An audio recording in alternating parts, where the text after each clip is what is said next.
Nos acompaña el licenciado Gabriel Reyes Orona, presidente de Transparencia Nacional. Gabriel, mucho gusto, buenos días. Muy buenos días, Nino, muy buenos días al auditorio. Y ya llegó Santa. Ya llegó Santa, Santander a cobrarlo del año pasado, pero bueno.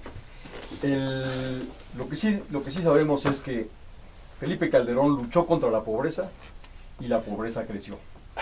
Luchó contra la corrupción y la corrupción creció. Luchó contra el crimen organizado y contra el lavado de dinero, y tanto el crimen organizado como el lavado de dinero crecieron. Realmente los resultados de Felipe Calderón en todas esas áreas son muy lamentables, pero lo que sí fue muy exitoso es esta gran capacidad de simulación del equipo económico de Felipe Calderón.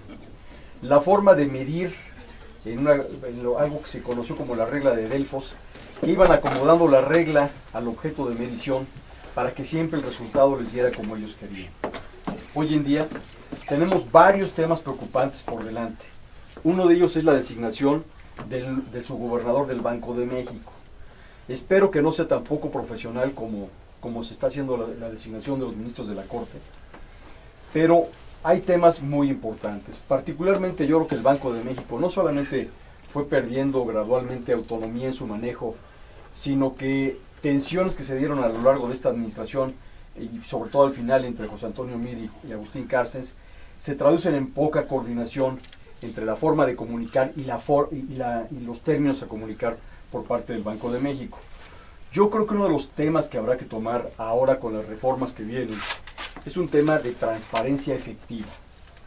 ¿Por qué? Porque, como ya hemos comentado, no se hizo nada en esta administración por reducir el amplísimo margen financiero que existe entre tasas activas y pasivas. No se hizo nada por mejorar la efectiva intermediación financiera. No se hizo nada por mejorar el ahorro interno. Claro que para ahorrar tiene que haber excedentes y tiene que sobrar, pero realmente ya se abandonó el concepto de fortalecer y fomentar el ahorro interno. Entonces, creo yo que el Banco de México va a ser una de las grandes tareas de rescate que tendrá que hacerse en los próximos años. Y uno de los temas que yo he insistido mucho en esta mesa con los invitados que hoy tienes, Nino, es el tema de la Reserva de Activos Internacionales, que a mí me parece particularmente preocupante que se maneje como transparencia el hecho de dar a conocer un saldo sin dar a conocer los activos que la componen y las políticas de administración que sobre la misma existen. Bueno, también nos acompaña el día de hoy el doctor Luis Miguel Pérez Juárez, profesor investigador del TEC de Monterrey. Luis Miguel, mucho gusto, buenos días, muchas gracias por acompañarnos. Como siempre, Nino, es un enorme privilegio y un gusto estar aquí contigo y con toda la mesa. Hacer un primer comentario general sobre la economía mundial y sobre la economía de México pasa necesariamente por una cosa de conciencia. No, México no es una autarquía ni económica, ni política, ni social. Así que decir que México está exento de los vaivenes internacionales es bastante más que osado. Es cierto que la situación que México vive en esos términos son relativamente halagüeños en términos de lo que estamos viendo en caso en el corto plazo, nada más. Europa y Estados Unidos. Pero la verdad es que México no tiene ni está galvanizado y además no sufre estos problemas porque también estructuralmente este es un problema diferente que estamos viviendo en Europa que estamos viendo en México. México tiene una economía de tercer mundo, de desarrollo, mientras estamos viendo que lo que está fallando en el caso europeo es un esquema de un estado de bienestar donde se achatan las puntas de las pirámides y hoy pagan con mucho y con creces el exceso de confianza que han tenido y el enorme gasto social que evidentemente no tienen forma ahora mismo de estarlo sosteniendo. La crisis en el caso de Europa es una crisis que sí deberíamos ver muy de cerca, que es una crisis que se suele ver como solemos ver la crisis de la gente o de la gente con economías mucho más poderosas. Sin duda, ya lo habíamos comentado en esta mesa en muchas ocasiones, no solo es el caso griego, español, italiano, sino esto va a permear el caso inglés y el caso francés, sin duda, y finalmente la gran locomotora alemana sentirá el freno también, aunque no lo veamos así. Es una crisis, sin embargo, de tipo económico que habla mucho de cierta miopía que hubo en Europa en términos de cómo resolver esto, pero también es un problema que es consustancial precisamente el desarrollo europeo que se está llevando a cabo. Ventajosamente, y es mi opinión, que si estamos viendo una crisis económica, no es una crisis de tipo social. ya que hay una diferencia enorme. Sociedades muy politizadas, hipersensibles a los castigos. Vemos un Rajoy que cumple ahora un año. Hoy. Está llegando efectivamente el año, hoy 20 de noviembre, que también coincide con la famosa muerte de Franco, los 32 años de la muerte de Franco, y que vemos que es una sociedad que no le da un margen de movilidad ni de tolerancia. Es una sociedad poco tolerante. Jonathan, mucho gusto, buenos días, bienvenido. ¿Qué tal? Muy buenos días. Lo que es interesante es ver que México en los últimos 3 años, 2009, 10 y 11, creció por arriba, y bastante por arriba del promedio de América Latina y de los países mundiales, siendo que en los 10 años anteriores crecíamos realmente muy poco. Inclusive los 10 años anteriores teníamos la tasa de crecimiento promedio más bajo de los 18 países principales de América Latina. Entonces aquí la pregunta es, queda claro, estamos viendo todo lo que está pasando en Europa, la desaceleración de Estados Unidos, etcétera. ¿Cómo es que nosotros estamos creciendo por arriba ahora del promedio? ¿Qué es lo que ha pasado en estos últimos 3 años, a diferencia de los 10 anteriores, para preguntarnos que si va a poder seguir o no? Porque estamos viendo que Estados Unidos, ante la amenaza de su abismo fiscal, su desaceleración, obviamente no nos va a seguir jalando. Entonces pues tenemos que realmente, yo creo que hacer un análisis aquí profundo. Yo creo que hay muchos factores, pero yo apuntaría 3 por lo menos. Uno, definitivamente un cambio estructural en el sector automotriz, no nada más de México, sino yo diría de prácticamente todo Norteamérica, donde a raíz de la crisis del 2008-2009 se cambiaron muchas líneas de producción hacia México. Le dio un impulso bastante grande, pero no solamente le dio ese impulso, sino que lo estamos viendo ahora en diferentes compañías de Europa y de Japón, que también están empezando a invertir en México y están creando una base donde México va a seguir siendo, yo creo que un exportador automotriz bastante grande por todavía 2 o 3 años más. También un segundo factor, yo creo que definitivamente nos ha ayudado en el margen, el ajuste en el tipo de cambio. Primero el que hubo en 2008 y después un poco más en el 2011. Tenemos un peso un poco más competitivo a lo que teníamos anteriormente. Y finalmente el tercer factor que yo veo es el de China, que antes definitivamente estaba utilizando sus exportaciones como el motor principal de crecimiento, y en los últimos años ha volteado un poco más hacia adentro. Ha fortalecido el costo de su mano de obra, está buscando tener un poco más poder adquisitivo en su población. Entonces ya su moneda ya no está compitiendo tanto, ya inclusive el renminbi contra el dólar están en sus niveles más altos en los últimos 19, 20 años, y China, que competía mucho directamente con México, ahora está dejando a México respirar y volver a capturar un poco de ese mercado de Estados Unidos. Entonces la pregunta, ¿estos 3 factores van a seguir? Porque esa yo creo que es la pregunta que tenemos que hacernos. El tipo de cambio yo creo que poco a poco debería de tenderse a apreciar, pero quizás todavía nos dé alimento 1 o 2 años más. Yo creo que lo de China no necesariamente va a cambiar. Ellos hacen sus decisiones muy lentamente, ya que van para un lado, difícilmente cambian. Y la parte automotriz parece ser que sí nos debe de dar para crecer 2 o 3 años más. Entonces yo creo que posiblemente vamos a ver una desaceleración en la economía mexicana, pero creo que todavía vamos a seguir creciendo por arriba del promedio de la mayoría de los países, por lo menos en el siguiente 1 o 2 años. También el día de hoy nos acompaña el doctor Gonzalo Núñez, analista económico del Colegio Nacional de Economistas. Gonzalo, mucho gusto, bienvenido. Hola, buenos días Nino, buenos días a los compañeros de la mesa y un saludo a todo tu auditorio. Yo creo que el balance económico de la presente administración, aunado al de la anterior, estos últimos 12 años, pues realmente no es nada halagüeño. Tenemos datos, información de un crecimiento, un estancamiento estable, tenemos aumento en el desempleo, que tiene sus válvulas de escape, a diferencia de otros países, a través de la expulsión de mano de obra hacia nuestros vecinos del norte, y a una economía informal que ha crecido de manera muy impresionante, incluida la economía esta de la violencia.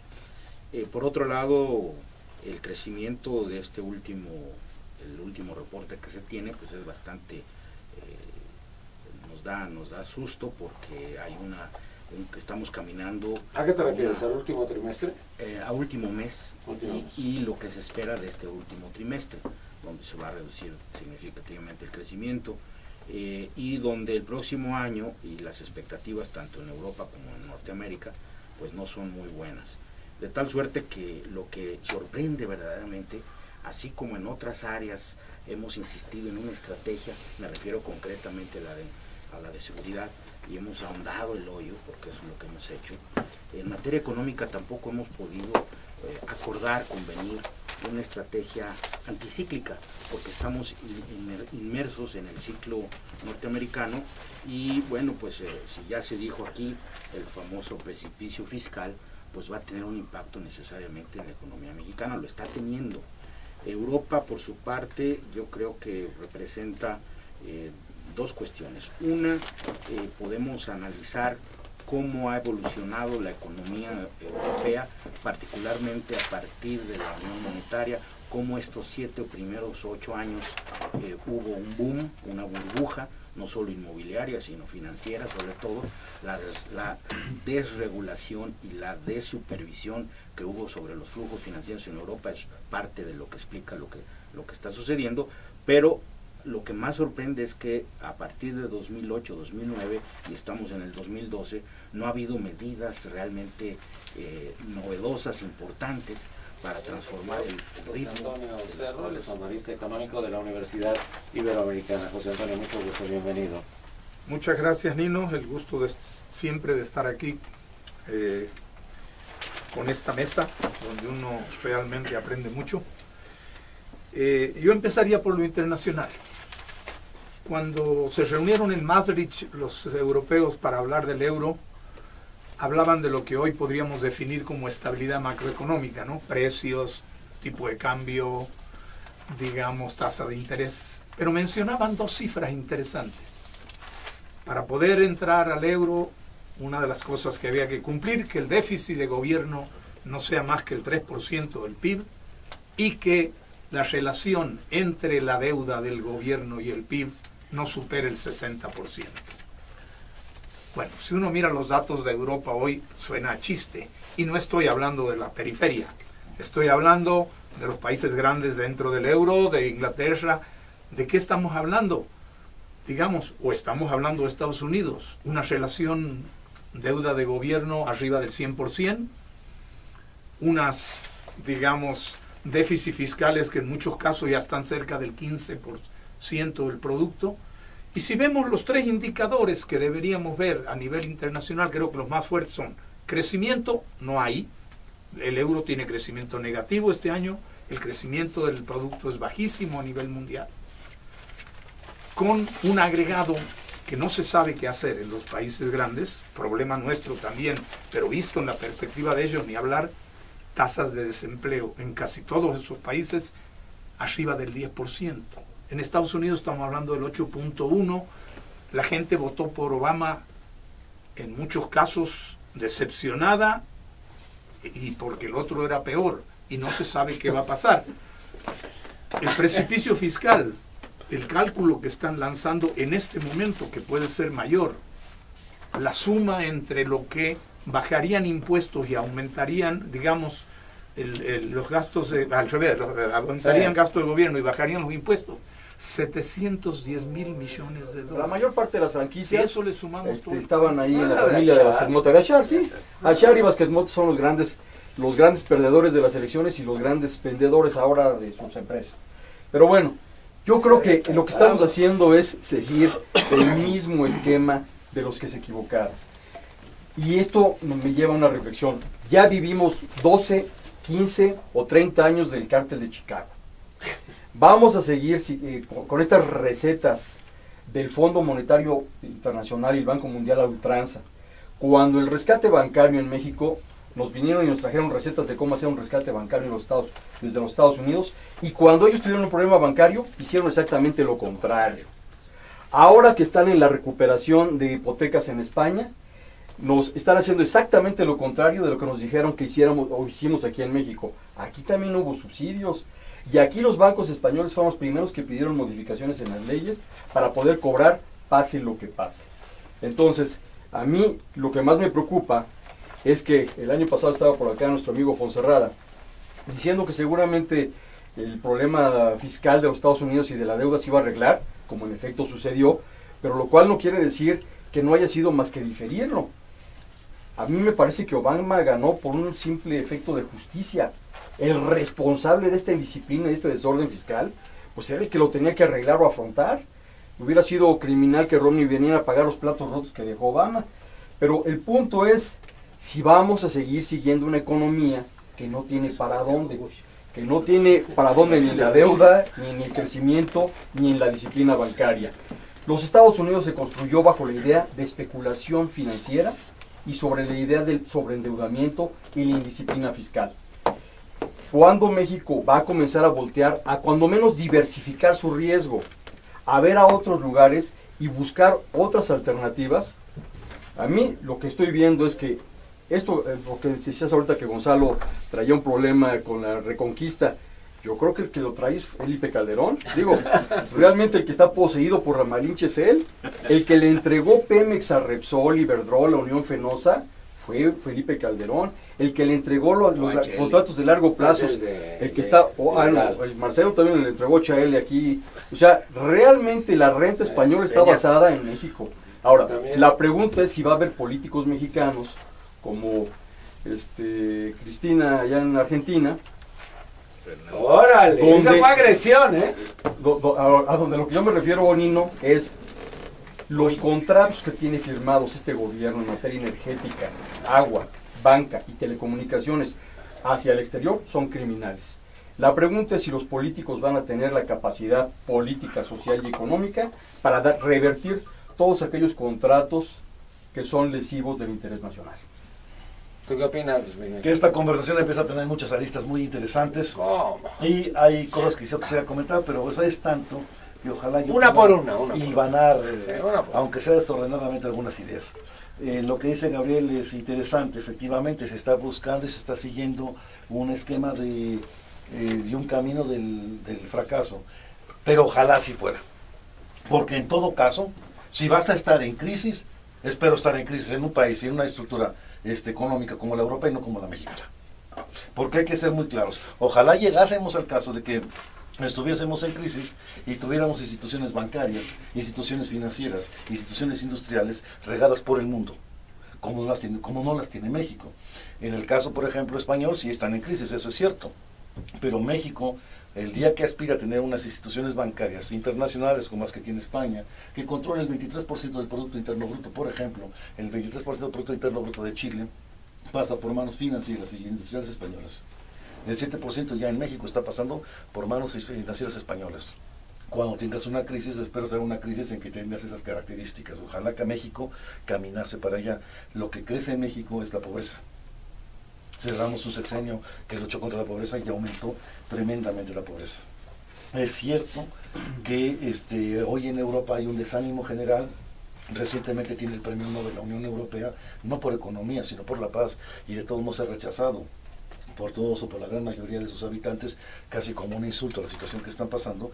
Pero también es cierto que Europa está hoy en una situación, si bien muy difícil, es una situación mucho más boyante que la que quisiera cualquiera tener en momentos de crisis. De ahí que cuando Gonzalo, y con toda certeza ahí se plantea, ojalá pusiéramos las mismas características, también diría una cosa: no es la misma migración de la época de Franco, por ejemplo, de Cárdenas, cuando viene aquí, al español que está llegando hoy. Es una migración extremadamente distinta, con otro tipo de capacidades y demás. Hablaba Gonzalo y también me pareció muy atinado el modelo aperturista. Puede ser, Gonzalo, efectivamente, que coincida contigo de que ha sido negativo, pero también es cierto que no hemos aprovechado. Tenemos un modelo aperturista, pero nada más en el modelo, porque en la práctica realmente no hemos funcionado. Estudios económicos del sector privado. Francisco, mucho gusto. Y no, gracias. Comentarios muy interesantes. Dentro de la apertura, lo poco parece que se ha aprovechado. Yo creo que en parte se ha comentado, el gran problema de México es que muchas de las instituciones están capturadas. Es decir, responden a intereses más que al interés público. Y el caso más grave pues es la justicia. Y si no hay justicia, pues no puede haber desarrollo económico. Pero entrando en materia digamos ya del pronóstico y la situación de México, es claro que hay una desaceleración internacional, todos los indicadores de comercio internacional lo indican, y se ha comentado, bueno, ¿qué se puede hacer? Yo creo que en términos de lo que urge al país, y entrando el próximo gobierno, cuando vemos las cifras fiscales, aunque haya estabilidad, es endeble. ¿Por qué? Porque el 2012 va a ser el cuarto año que el gobierno presente un déficit primario. ¿Qué es un déficit primario? Que tiene que contratar deuda para pagar los intereses. Entonces ya llevamos 4 años en que no tenemos recursos suficientes ni siquiera para pagar intereses. Entonces esto sí te pone en la ruta de cuestionar cómo podemos hacer que las finanzas sean realmente de estabilidad, porque hoy no lo son. Nos han dado estabilidad por el pasado, pero no son estables. Si esto continúa, desgraciadamente podemos llegar a una crisis como los que ya vivimos. Entonces, comentaba Gonzalo, bueno, hay que discutir. Yo creo que hay cosas que no hay que discutir, hay cosas que ya se saben. Lo importante es cómo implementarlas. El subsidio a la gasolina, Nino, que beneficia a los más ricos, solo el 30% de las familias en México compran gasolina directamente, equivale a haber hecho 4 líneas del metro tipo la línea 12. Eso es lo que vale el subsidio a la gasolina, que se va en su mayor parte a las Homers y a las Suburban. Es idéntico al excedente petrolero, el excedente. Es igual. O sea, imagínate la ilógica ¿A económica. dónde se fue el excedente petrolero? A la subsidio, es Al idéntico. subsidio. ¿Sabes cuál es la otra bronca? Que somos sexenales. Yo estoy viendo este gobierno que va a hacer exactamente lo contrario de lo que hizo Calderón. Calderón hizo lo contrario que hizo Fox. Fox hizo lo contrario que hizo Cedillo. ¿No será que tenemos una cultura sexenal?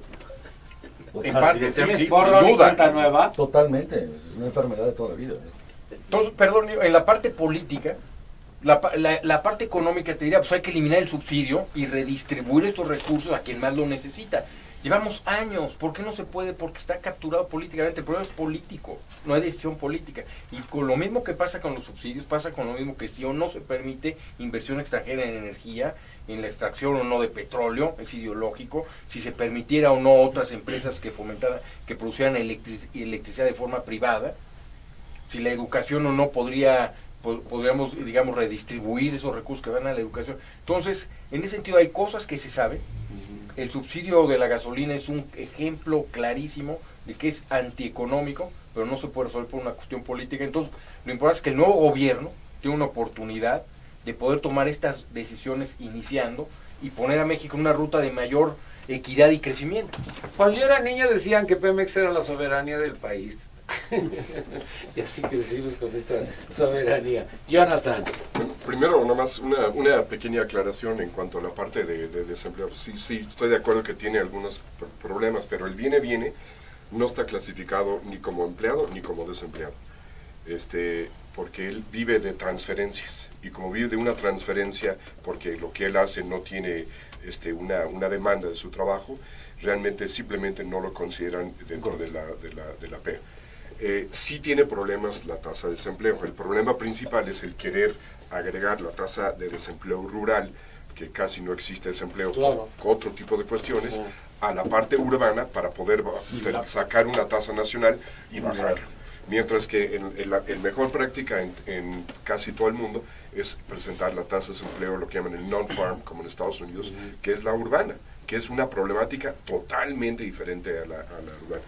Pero bueno, aquí creo que lo importante es que nosotros tenemos una tasa de desempleo urbana que está alrededor del 6%, mientras que en España lo tienen el 25%. Aquí nosotros realmente nuestro problema de fondo no es el desempleo tal cual, que por cierto en este sexenio es 1.4 puntos porcentuales promedio por arriba del promedio de Fox. Entonces el presidente del empleo pues, ha creado más desempleo, pero bueno, eso es otra cosa. Nuestro problema principal es la economía informal. Y el problema principal aquí de entrada, antes de poder hacer un buen análisis de la parte informal, necesitamos tener buenos datos.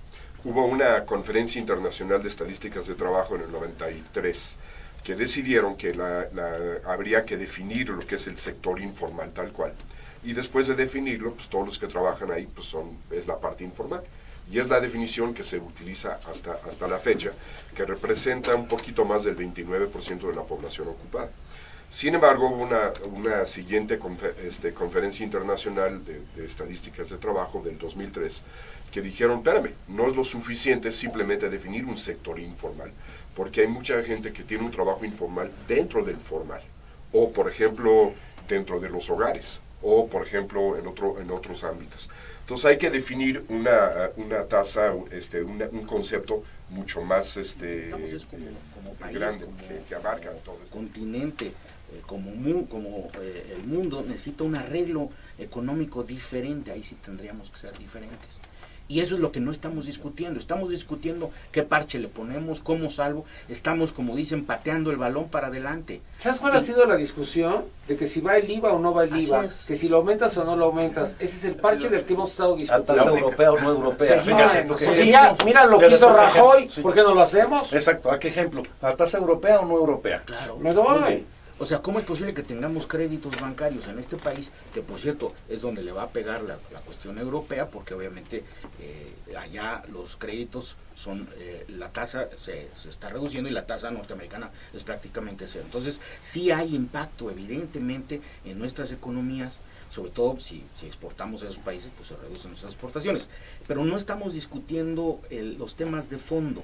La cuestión, estamos peleándonos porque si el outsourcing, porque si el voto libre o el voto secreto, o no sé qué, en los sindicatos, y nos estamos distrayendo de transparencia. lo sustantivo. Y lo sustantivo es que México tiene que crear su propio modelo, como lo ha tenido, soberano, por favor, para generar los empleos y poder crecer al 6-7%, que es lo que requerimos para que los salarios aumenten. Hablamos de mercado interno y no tenemos salarios. El Buen Fin fue un Buen Fin electrónico, no hay masa monetaria circulando. ¿Por qué? Porque no tenemos los recursos, porque estamos compensando los bajísimos salarios en este país con créditos que se lleva la banca, que casualmente está fundeada con recursos públicos y que cobran tasas de interés verdaderamente A ver, tú dijiste ahorita, en el caso de los Estados Unidos, por ejemplo, un crédito hipotecario, con todas las broncas que traen, te cuesta 3-4 puntos. así es. Y a nosotros nos cuesta la locura de dinero. El 80% a 30 años. ¿Y dónde está? Ah, ya 30 años además, ya 30 Pero años. eso ocasionó un problema en Estados No le hace, pero ahorita Pero ya no lo pueden, eso, ¿eh? ya lo Pero no pueden eso tener otra solamente, vez, ya no lo pueden solamente. tener otra vez y dime cuánto me cuesta a mí conseguir un crédito de los gringos aquí, con la banca de ellos. Y ojo, yo no sé si ustedes están conscientes de lo que está pasando con relación al mercado de las drogas, que para los economistas es un mercado. Y hoy resulta que en Colorado y en el estado de Washington aprueban, legalizan la Pero no es el producción, estado, es distribución. en la capital, es en Washington. Sí, el estado de Washington. Ajá, no Washington DC, sino Washington State. Pues. No en el Distrito de Pues Columbia. no sé si ustedes vieron por ahí un reportaje, a mí me llamó mucho la atención, de una industria que ya está cerca de Seattle, donde ya están produciendo cannabis en 20 especies y demás. ¿No has ido a las farmacias? Bueno, Las farmacias compras de allá la y el cannabis. gobernador del estado de Washington dice, el nuevo motor de la economía del estado es la droga. Y este año, si nos va bien, vamos a cerrar ya con $500 millones. Y el futuro ya no son las armas, ahora va a ser la droga. Y esa oportunidad, hasta esa oportunidad perdimos de legalizarla y tasar a... Bueno, hay que cobrar La podemos impuestos, legalizar. ¿no? Y que se la fumen los de allá, pues ¿cuál es el problema? De la usarán ya lo propuso él. Pero El tenemos problema que... es que se la fuman las de acá. Los problemas que lo fuman acá, bueno. Bueno, Pero el de acá problema se la es fuman, pensar también. como se la fuman. economistas, señores, Porque porque si no... real. Y ellos sí lo están pensando. Los muertos están de este lado. Y los muertos Sí, los están de muertos allá. están de este Y el lado. negocio de lavado y demás Los también muertos está allá. por allá. Pues Antonio.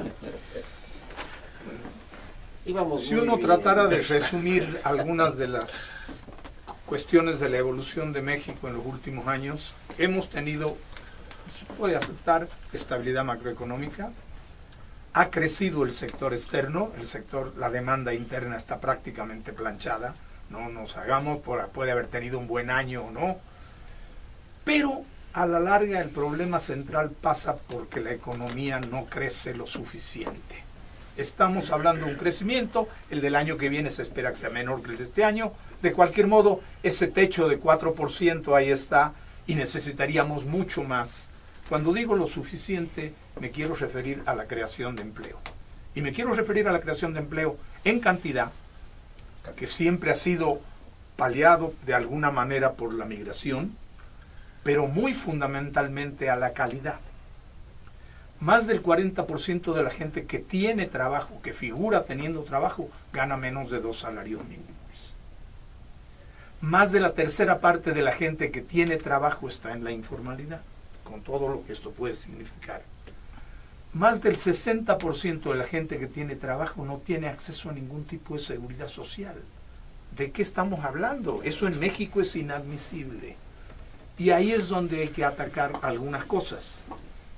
Los sectores productivos de bienes no crecen.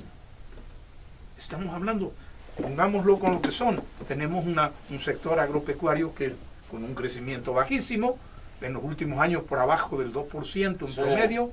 Tenemos un sector industrial donde están creciendo cierta parte, aquellos que están aprovechando, digamos, la posibilidad de exportar cierto tipo de productos manufacturados.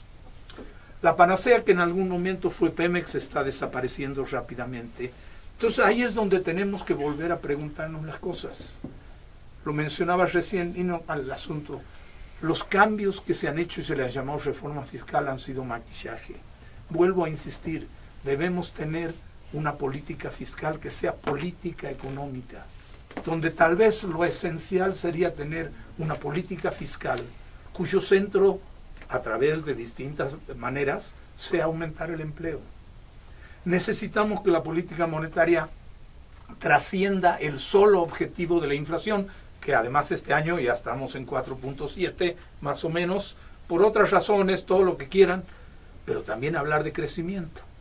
Y hacer como lo están hablando todos los otros, aunque no nos gusten, de empezar a pensar en una política financiera que apoye todo esto y que sea parte de la política macroeconómica. Entonces, necesitamos esa nueva macroeconomía, de nueva digo lo que tenemos, pero hacerlo con un objetivo muy claro. Necesitamos, fíjense de qué habla en Europa en este momento. Están hablando de su consolidación fiscal, están hablando de la unión fiscal, están hablando de una supervisión bancaria muy clara. Pero es que solo están hablando. Y están hablando, sí, bueno, y están hablando de reformar la estructura de los mercados, fundamentalmente el mercado de trabajo y el mercado de producción de bienes. O sea, el cambio estructural tenemos que hacerlo, eso no va más, porque si no, no vamos a crecer al 7% que dices, y si no crecemos al 7%, no vamos a solucionar el problema del empleo. La otra cara de la moneda, podemos entrar a ver todos los datos, pero el efecto de todo esto que estamos hablando en lo social es un deterioro constante. Y un deterioro constante incluso en las cosas en que deberíamos estar empujando. Una que no la hemos mencionado, lo hemos mencionado varias veces aquí, la educación, ¿no? Si no somos capaces de dar un salto en ese tipo de cosas, no podemos llegar a lo que estamos queriendo hacer, que es realmente garantizar el crecimiento. Un país bananero. Ahora hasta los chilitos que venden en Estados Unidos dice producto de los Estados Unidos. Lo único que tenemos derecho nosotros es a un mango que se llama Ataulfo, que ellos no lo han podido hacer. ¿Por qué? No sé cuánto cuesta ese mango. Pero los aguacates, entonces ellos dicen, nosotros quedamos excluidos de los Estados Unidos con productos del campo cuando éramos un país bananero. Nino, en mi país hay un planteo que dice que ahora somos un país bananero que además no produce banana. Fenomenal. No, vamos, ni siquiera eso. Pero los hondureños dijeron que ellos eran los pero dueños el de las maquillaje, bananas. ya que hacían mención, y no me refiero al de la presidenta, me refiero al maquillaje de las cifras. ¿No? Bueno, sí, apoyado por los voceros que llevan allá bien pagados, como Stiglitz y Krugman, que para quienes llegan allá y dicen, no, la palabra inflación no existe para ellos en Argentina. No existe el 25% de inflación anual. No, hombre, ¿cómo vas a hablar de eso? Dos premios Nobel que van a hacer un análisis de un país con 25% de inflación y no mencionan la palabra inflación. ¿A qué jugamos, no? Sí, Argentina sí es un país. Bueno, Don Bush hacía lo mismo. Habría que ir allá y tratar de comprar un dólar para que vean lo que es complicado. Pero bueno, no, pero creo que justo es lo que tú decías, es decir, yo insisto, yo creo que va a haber mucha estabilidad, incluso efectivamente si bien el tema de las finanzas públicas no es lo perfecto que se cree, pues comparado con el mundo, pues sí, digamos, ¿no? Es decir, ok, sí, hay algunos problemas, salvo que el segundo mejor caso, quién sabe cuál es, ¿no? Pero creo que el problema es seguirnos conformando con tener una economía que tiene estabilización o crecimiento. Insisto, el artículo de Domburch de los años 90, eso decía desde hace muchos años. Y creo que el cambio sí viene, o sea, más que hablar de un cambio de modelo, que es como muy pues abstracto, digamos, ¿no? Hay una serie de cosas muy pragmáticas de política económica que sí se pueden hacer y que no se hace. Es decir, a ver, yo no creo que el planteamiento sea apertura o no apertura, pues creo que no. Es decir, esto es una economía muy abierta, que tiene sectores muy dinámicos, pues hay que ver cómo esos sectores dinámicos se aprovechan mejor.